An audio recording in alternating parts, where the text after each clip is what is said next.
Je n'ai jamais voulu être célèbre. C'est la célébrité qui m'a trouvé. Elle s'appelait Stefani Germanotta, une fille new-yorkaise aux racines italiennes, une enfant timide qui rêvait de guérir le monde avec sa voix. Le monde la connaît sous un autre nom, Lady Gaga. L'icône d'une génération, la star qui a brisé les codes, celle qui a transformé la douleur en art et la différence en puissance. Mais derrière les paillettes, les robes impossibles et les triomphes aux Grammy Awards se cachait une femme en morceaux, une âme fatiguée d'être forte, un cœur blessé par la gloire qu'elle croyait vouloir. À 39 ans, Lady Gaga ose enfin dire la vérité, celle d'une vie marquée par la souffrance, la peur et la renaissance. Parce que derrière la légende, il y a toujours une femme. Et parfois, la plus grande victoire, c'est simplement de survivre. Avant Lady Gaga, il y avait Stefani Johann Angelina Germanotta, une petite fille née à New York le 28 mars 1986 dans une famille italo-américaine simple, pleine d'amour et d'exigence. Son père, Joe, tenait un petit restaurant et rêvait d'une vie stable. Sa mère, Cynthia, croyait en la discipline, la foi et la force intérieure. Chez les Germanotta, on parlait fort, on cuisinait avec passion, et la musique était un refuge contre le bruit du monde. Stefani découvrit le piano à 4 ans. Ses doigts touchèrent les touches comme s'ils touchèrent le cœur des gens. À 13 ans, elle composait déjà ses propres chansons. Mais à l'école, on la trouvait étrange, trop différente, trop sensible, trop rêveuse pour se fondre dans la norme. Chaque moquerie la blessait profondément, et dans le silence de sa chambre, elle pleurait, avant de recommencer à jouer, encore et encore. C'est là, dans ce mélange de solitude et de passion, qu'était née la graine de ce qu'elle deviendrait plus tard, une femme qui transformerait la douleur en puissance et la peur du rejet en une arme de lumière. Bien avant que le monde ne l'appelle Lady Gaga, il y avait juste une fille qui voulait être entendue, non pas pour être célèbre, mais pour être comprise. New York, début des années 2000. Dans les bars étouffants du Lower East Side, une jeune fille chante comme si sa vie en dépendait. Son nom est Stefani Germanotta et chaque note est un cri, chaque chanson une confession. Elle joue du piano, danse, improvise, tombe, se relève. La scène devient son sanctuaire, le seul endroit où elle se sent vivante. Mais personne ne la regarde vraiment, jusqu'au jour où elle décide de disparaître et de renaître sous un autre nom, Lady Gaga. Inspirée par la chanson Radio Gaga des Queen, elle crée un personnage flamboyant, excentrique, mi-femme, mi-créature, mi-messager d'un monde sans peur. Elle ne veut plus plaire, elle veut provoquer, choquer, montrer que la différence peut être divine. En 2008, Just Dance explose dans les clubs du monde entier. Puis vient Poker Face, un hymne planétaire. Gaga devient un phénomène, costumes surréalistes, spectacles théâtraux, interviews brûlantes. Chaque apparition est un manifeste contre la banalité. Mais derrière le maquillage et les perruques, Stefani reste cette fille qui tremble avant de monter sur scène. Le succès est une tempête, et elle apprend vite que la lumière brûle autant qu'elle éclaire. En 2010, avec The Fame Monster, elle atteint le sommet. 5 Grammy Awards, des millions d'albums vendus et un public dévoué, les Little Monsters, qui la voient comme comme une déesse. Pourtant, au milieu des cris et des flashs, elle sent quelque chose se fissurer en elle. Ce qu'elle a créé pour se protéger commence lentement à la dévorer. En 2010, elle avait tout, la gloire, l'argent, le monde à ses pieds, mais le destin lui réservait une autre chanson. En 2011, Lady Gaga est au sommet du monde. Ses tournées affichent complet, ses disques se vendent par millions, et chaque regard posé sur elle semble dire « Tu as réussi ». Mais derrière cette lumière aveuglante, quelque chose se brise. Stefani souffre. Son corps la trahit. Des douleurs atroces continuent jusqu'à ce que les médecins prononcent un mot qu'elle n'oubliera jamais. Fibromyalgie. Une maladie invisible qui la cloue au lit pendant des jours, laissant son esprit errer entre les souvenirs et la peur de tout perdre. Mais la douleur physique n'était qu'une ombre portée. Sous la peau, il y avait une blessure plus ancienne, plus profonde.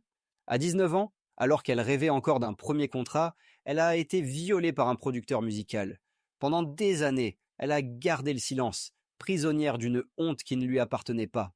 Je me suis réveillé à l'hôpital, sans savoir comment j'y étais arrivé. Confiera-t-elle des années plus tard, la voix tremblante. Cette expérience la hantera longtemps. Les crises d'angoisse, l'insomnie, le besoin de se cacher. Et même au milieu des projecteurs, elle se sent seule.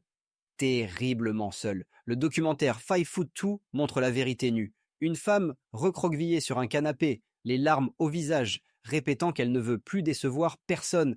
Les fans voient une icône, mais elle ne voit qu'une survivante. En 2013, tout s'effondre. Son manager la quitte, les critiques la jugent trop bizarre, et la presse annonce la fin de Lady Gaga. Elle s'éloigne du monde, plonge dans le silence. Elle écrit, prie, respire difficilement. Mais dans ce silence, quelque chose renaît. Un besoin viscéral de vérité, une promesse faite à la jeune fille qu'elle avait été, ne plus jamais se taire, ne plus jamais avoir honte d'exister. Ma plus grande performance, dit-elle un jour, c'est de continuer à vivre, même quand je voulais tout abandonner.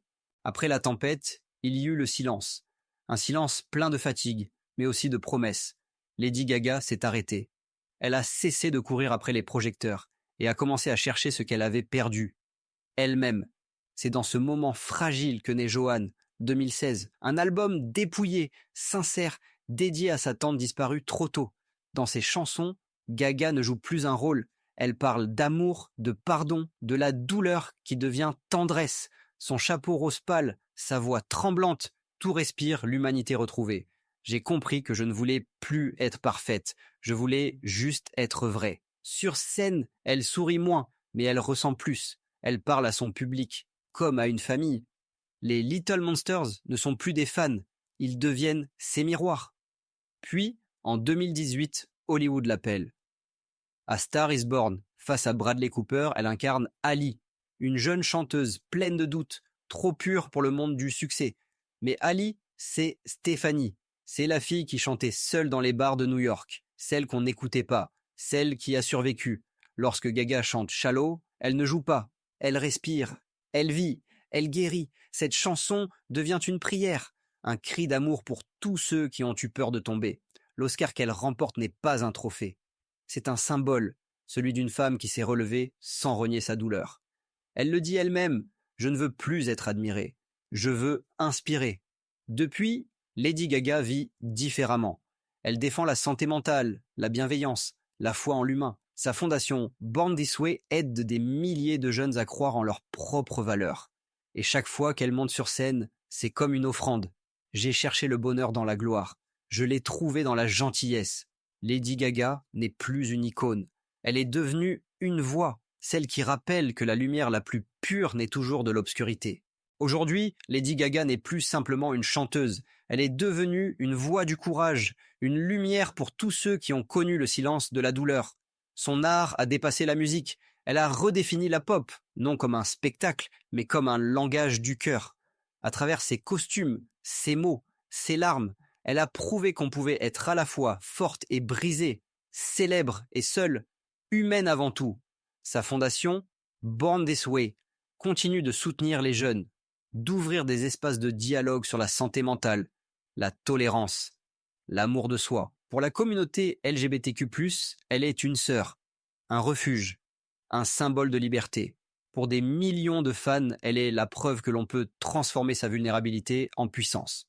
Ne laissez jamais le monde vous changer. Changez le monde avec votre gentillesse. Ces chansons ne sont plus seulement des hits, ce sont des prières modernes, des fragments d'âme déposés entre les mains du public. Quand elle chante « Hold My Hand », on sent que chaque mot est un baume, chaque note, un acte de foi en la bonté humaine. En 2021, lorsqu'elle interprète l'hymne national américain à Washington, vêtue d'une robe rouge et d'une colombe dorée sur la poitrine, ce n'est plus Lady Gaga, la star.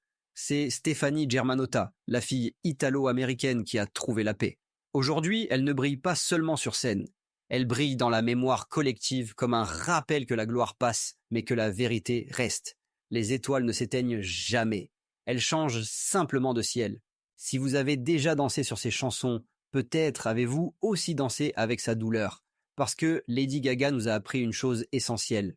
Derrière la célébrité, il y a toujours un combat silencieux. Derrière le maquillage, un regard fatigué. Et derrière chaque légende, une femme qui a osé dire « Je souffre, mais je continue ». Sa musique ne parle pas seulement d'amour ou de gloire. Elle parle de rédemption, de foi, de ce fil invisible qui relie tous ceux qui tombent et se relèvent.